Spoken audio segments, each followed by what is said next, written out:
آمنت باللہ صدق اللہ مولانا العظیم وبلغنا رسول نے درود پاک پڑھا ہے.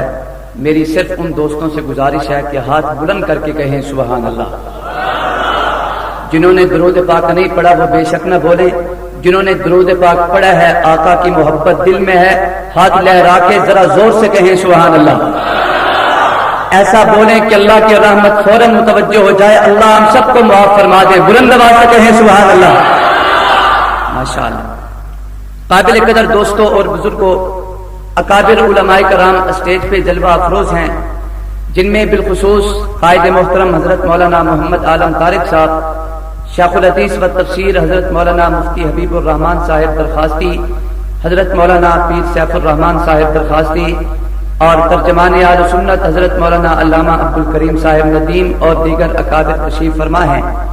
انتہائی اختصار کے ساتھ چند لفظوں میں اپنی بات کو ختم کروں گا. قابل قدر دوستوں اور بزرگوں, آج کا دن 22 رجب المرجب 1429 ہجری کا دن تھا, اور یہ ایک تاریخی اسلامی تاریخ کے حوالے سے ایک تاریخی دن ہے. اس کی نسبت ایک ایسے مرد قلندر کے ساتھ ہے کہ جس کو دنیا فاتح قبرص خال المسلمین سیدنا حضرت امیر معاویہ رضی اللہ تعالی عنہ کے مقدس نام سے یاد کرتی ہے. ان کی سیرت تجربہ کے حوالے سے صرف چند منٹوں میں اپنی بات کو ختم کرتے ہوئے آخر میں شیخ درخواستی نبر اللہ مرقدہ کو عقیدت کا سلام پیش کروں گا.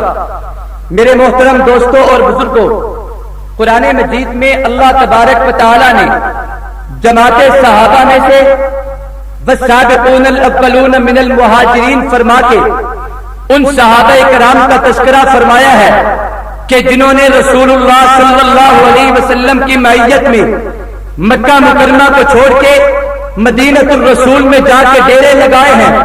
والانصار میں ان صحابہ کرام کا ذکر ہے کہ جو مکہ مکرمہ سے مدینۃ الرسول میں تو نہیں گئے, لیکن مدینۃ الرسول میں رہ کے انہوں نے اپنے مہاجر صحابہ کرام کا استقبال بھی کیا ہے.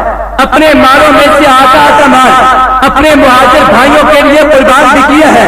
اور یہاں تک بھی علماء کرام لکھتے ہیں کہ اگر کسی صحابی کے گھر میں 2 بیویاں تھیں, اپنے بھائیوں کی دل جوئی کر کے ایک بیوی کو طلاق دے کے عدت گزارنے کے بعد اپنے مہاجر بھائیوں سے ان کے نکاح بھی کیے ہیں. یہاں تک انصار بھائیوں نے اپنے مہاجر صحابہ کرام بھائیوں کے ساتھ اس نے سلوک کی ایک مثال دنیا میں قائم فرمائی ہے. اور واتبعوہم بإحسان سے مراد علامہ قریشی لکھتے ہیں کہ وہ صحابہ کرام مراد ہے کہ جو فتح مکہ کے بعد رسول اللہ کے دامن میں آئے, میرے پیغمبر کا کلمہ پڑھا ہے. ان 3 صحابہ کرام کی جماعتوں کا ذکر فرما کے رب تعالیٰ نے قرآن مجید میں اعلان فرما دیا کہ رضی اللہ ہو. جیسے صدیق اکبر سے کوئی پوچھے یہ جواب میں فرمائیں گے کہ میں خدا کی عطا پر راضی ہوں. فاروق اعظم سے کوئی پوچھے, عثمان غنی سے کوئی پوچھے, امیر معاویہ سے کوئی پوچھے, اے میاں جیسے جماعت صحابہ میرے خدا کی عطا پر راضی ہے. رب قرآن میں اعلان کر دیا کہ ویسے رب تعالیٰ محمد کی پوری جماعت پہ راضی ہو چکا ہے. نوجوانوں جملہ درد لفاظی نہیں, یہ خطیبانہ طرز نہیں, بلکہ عقیدے کی بات ہے جو دل میں ہے. میں سبق سے بیان کروں گا. نوجوانوں, خان پر عبداللہ بن مسعود کے اس عظیم الشان اجتماع کو سننے والوں, یہ جملہ دل پر رکھنا. آپ پوری کائنات کے مفسر مل جائے, محدث مل جائے, محقق مل جائے, مؤرخ مل جائے, پوری کائنات کے فقیہ مل جائے, پوری کائنات کے ہزاروں فقہا علماء مل جائے, سراہ مل جائے, ادبا مل جائے, اتقیاء مل جائے, اذکیاء مل جائے, اور ساری زندگی عبادت کر, ریاضت کر, چلے کر, تسبیح پڑھ, اللہ اللہ کی سزائے بلند کرتے. خدا کی قسم اس سے ایک نگاہ کا مقابلہ نہیں کر سکتے کہ 10 نگاہ نے ایمان کی حالت میں رسول اللہ کے چہرے کو دیکھا ہے. اتنا بڑا مقام اللہ نے رسول اللہ کے صحابہ کو نصیب کیا ہے. سبحان اللہ کہہ دے ذرا. سارے نہیں, جن کے دلوں میں صحابہ کی محبت ہے صرف وہ بولے. ہاتھ لہرا کے صرف وہ بولے جن کے دلوں میں محبت ہے. جماعت صحابہ میں جناب صدیق اکبر رضی اللہ تعالیٰ عنہ سے لے کے آخری صحابی رسول تک ایک ایک صحابی رسول کی عزتوں کو بیان کرنا بیان نہیں، ان کی عزت پہ جانے لٹا دینا یہ مسلمان کا بنیادی حق ہے۔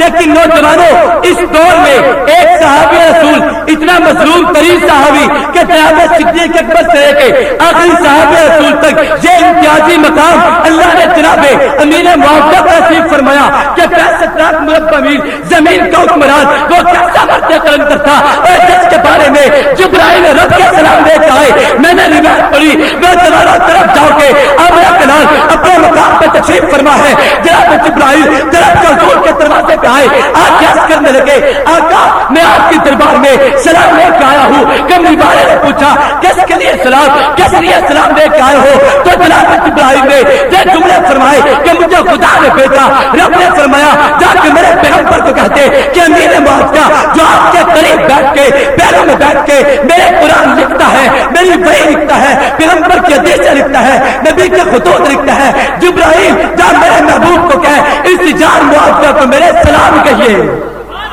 یہ کیسا انسان ہے، کیسا انسان ہے؟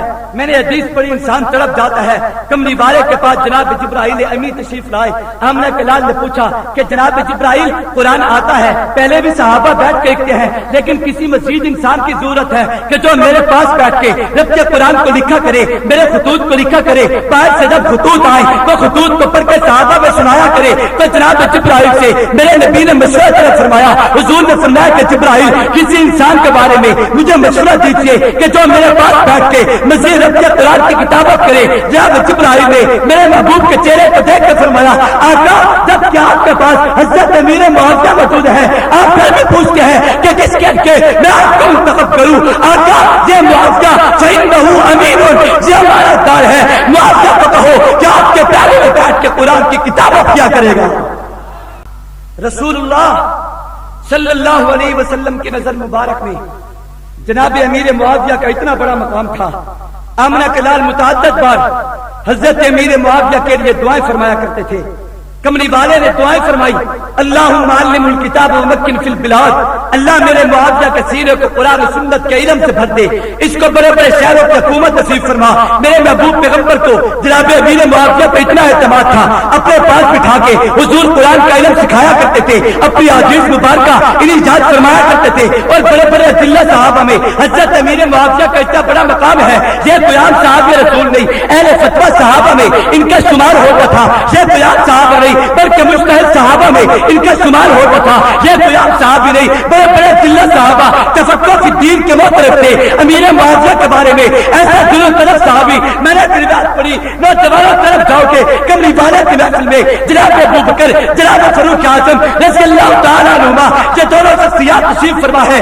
جناب محبوب حضرت محمد رسول اللہ صلی اللہ علیہ وسلم نے کسی بات کا مشورہ فرمایا، حضور نے فرمایا ابو بکر آپ بتائیں یہ کام کیسے کرنا چاہیے، عمر آپ بتائیں یہ کام کیسے کرنا چاہیے، لیکن جواب میں دونوں صاحبان نے یہ جملے فرما دیے، اللہ و رسول عالم، آقا آپ بہتر جانتے ہیں، آپ کا اللہ بہتر جانتا ہے، ہم نہیں بول سکتے نوبت کے سامنے، ہم کلام نہیں کر سکتے، میرے نبی کی زبان سے یہ جملے نکلے۔ حضور نے فرمایا اتو معاویہ، جاؤ امیر معاویہ کو بلا کے دربار میں پیش کرو۔ جب امیر معاویہ رسول اللہ کی دربار میں حاضر ہوئے، قربان جاؤ امیر معاویہ تیری عصمت پہ، تیرے مقام پہ، تیرے تقدس پہ، تیرے شان پہ، میرے محبوب نے فرمایا ابو بکر میں تجھے بھی کہتا ہوں، اے عمر میں تجھے بھی کہتا ہوں، تم جاؤ جا کے دونوں اپنے دل کی بات کو معاویہ سے کہہ دو، فإنہ قوی امین، اے معاویہ ایسا انسان ہے جو قوی بھی ہے، محمد کا ماندار بھی ہے۔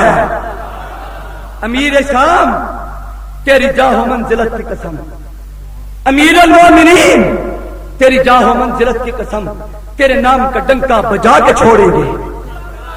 ایسے نہیں دل سے بولو، ایسے نہیں دل سے بلند آواز سے، امیر المومنین تیری جاہ و منزلت کی قسم، تیرے نام کا ڈنکا بجا کے چھوڑیں گے، تیرے نام سے جو جلتے ہیں ملحد و زندیق ان کو خدا کے غضب سے ڈرا کے چھوڑیں گے۔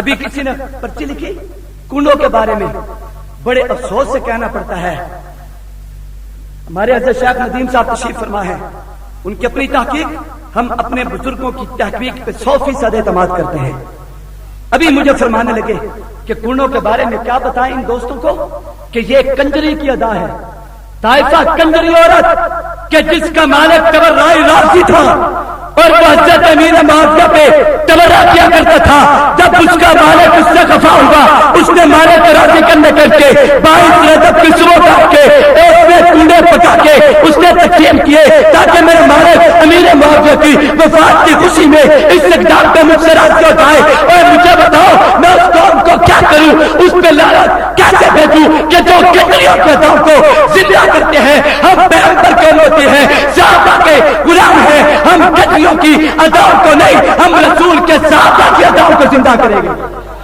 کریں گے نہیں کریں گے؟ اس طرح سے آپ کو دین حق بتانے کے لیے جو اجتماعات ہوتے ہیں، اسی پرچی میں ایک دوسرا سوال تھا کہ جنازے کے بعد کی دعا کے بارے میں۔ میرے بھائیو جنازہ خود دعا ہے، بات کا کیا، جنازہ ہے ہی دعا۔ پچھلے دنوں میرے اکابر تشریف فرما ہے، ایک جنازہ تھا اور جنگ جامع محمودیہ کے محتمم اور شیخ الحدیث حضرت مولانا عبد الرحیم صاحب دامت برکاتہ العالیہ وہ بھی تشریف فرما تھے، انہوں نے جنازہ پڑھایا اور جنازے کے بعد کمرے میں تشریف لے گئے اپنے معتقدین کے ساتھ۔ چند لوگوں نے کھڑے ہو کے مزید دعا کی اور دعا کے بعد ایک آدمی نے شور مچا دیا، الدعاء مخ العبادہ، شور مچا دیا اور زبان پہ یہی تھا الدعاء مخ العبادہ کہ دعا عبادت کا مرض ہوتا ہے۔ آپ نے دعا نہیں کی، جب لوگ اسے لے کے آئے علامہ شیخ صاحب کے پاس، حضرت نے فرمایا کیا شور مچاتا ہے؟ اس نے کہا الدعاء مخ العبادہ، دعا عبادت کا مرض ہوتا ہے۔ حضرت نے جو دیکھ کے فرمایا پاگل الو کے پٹھے، بتا کہ مرض اندر ہوتا ہے یا باہر؟ نہیں سمجھو، نہیں سمجھو یار، بولو تو صحیح سبحان اللہ کہہ دو ذرا۔ عبادت کا مرض ہے، کیا بات ہے؟ مرض اندر ہوتا ہے یا باہر؟ اس نے کہا جی اندر۔ کیسے اندر یا باہر؟ بول، مغز اندر یا باہر؟ بول اندر۔ تو شیخ نے فرمایا کہ وہاں پہ اندر، یہاں پہ باہر، کیسے؟ نہیں سمجھو، بلند آواز سے کہہ دو سبحان اللہ۔ امیر معاویہ ہم تیری عظمت کو کیسے سلام پیش کریں؟ بہرحال اتنا کہتا ہوں، ہم جب تک دنیا میں زندہ رہیں گے ایک ایک صحابی کی عزتوں کو بیان بھی کریں گے، ان کی حرمت پہ جانے قربان بھی کریں گے انشاءاللہ۔ ہاتھ لہرا کے بلند آواز سے نوجوانوں، باقی اس وقت ہم خدا کی قسم یتیم ہوتے جا رہے ہیں، ہمارے بڑے بڑے اکابر کا سایہ ہم سے اٹھتا چلا جا رہا ہے۔ ہمارے اکابر آہستہ آہستہ اپنی دنیا کی زندگی کو پورا کرتے ہوئے اپنے خالق حقیقی سے جام مل کے جنت الفردوس میں اعلیٰ مقام اور اعلیٰ زندگی حاصل کر رہے ہیں۔ میرے دوستوں، کل تک انہی اجتماعات پہ اور اسی مسجد پہ میرے شیخ درخواستی تشریف فرما ہوتے تھے، لیکن آج وہ اکابر ہمیں نظر نہیں آتے۔ مجھ سے پہلے شاہین ختم النبوت آپ حضرات کے سامنے بڑے حضرت درخواستی کا وقار سنا رہے تھے، لیکن نوجوانوں میں مزید اسی کو ذرا آگے بیان کرنا چاہتا ہوں۔ جب میرے بڑے شیخ الاسلام حضرت درخواستی رسول اللہ کے روضے پہ تشریف لے گئے، میرے کملی والے نے فرمایا کہ درخواستی ایک تو بات یہ ہے کہ پاکستان چلے جاؤ، گھر پر جا کے وہاں پہ بیٹھ کے قرآن و سنت کا علم کو لوگوں کو قرآن و سنت کی تاریخ سے راستہ کرو، اور دوسری بات یہ اپنے گھر باپ پہ جانا، پہلے ملتان جا کے میرے بیٹے عطا اللہ شاہ بخاری کو میرا سلام کہنا۔ ایک تو یہ بات ہے جو بڑی مشہور ہے، جہاں پہ حضرت مولانا احمد اللہ صاحب درخواستی دامت برکاتہ العالیہ تشریف فرما نہیں، انہوں نے براہ راست حضرت کی وفات کے چند دن بعد خانے والک جلسے پروگرام پہ بیٹھے تھے۔ علیحدگی ملاقات میں حضرت نے مجھے ایک خواب سنایا، فرمایا کہ ملتان کے ایک نوجوان عالم دین رسول اللہ صلی اللہ علیہ وسلم کے روز اقدس پہ گئے تھے، اور میرے شیخ درخواستی کا یہ وصیت تھی کہ میری زندگی میں میرے راز کو فاش نہیں کرو گے، توجہ، میرے راز کو فاش نہیں کرو گے، جب میں دنیا سے چلا جاؤں تب تم میرے راز کو فاش کرنا۔ جو وہ آدمی رسول اللہ صلی اللہ علیہ وسلم کے روز اقدس پہ کھڑے تھے، وہیں پہ اونٹ اور نیند اور اونٹ کی درمیانی کا فطرت، وہیں پہ رسول اللہ صلی اللہ علیہ وسلم کے چہرے کی زیارت ہوئی۔ کملی والے نے فرمایا خان پر بالو یہ جملہ درد لکھنا۔ کملی والے نے فرمایا کہ میرے پیارے نوجوان اپنے گھر ملتان باپ پہ جانا، پہلے خان پر جا کے میرے شفیق الرحمان درخواستی کو جا کے میرے سلام کہنا۔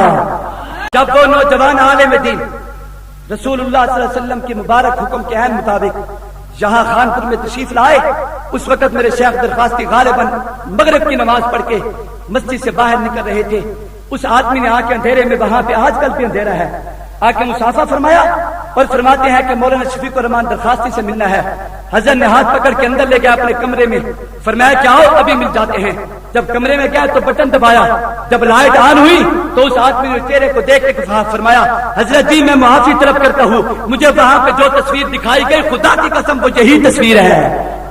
حضرت کے آنکھوں میں آنسو آ گئے، فرمایا کہ کیا بات ہے؟ اس وقت اس نوجوان نے فرمایا، عالم دین نے فرمایا کہ میں رسول اللہ صلی اللہ علیہ وسلم کے پیارے روضے اقدس پہ حاضر ہوا تھا، کملی والے نے فرمایا جا چکان پر میرے شفیق الرحمان کو میرا سلام کہنا۔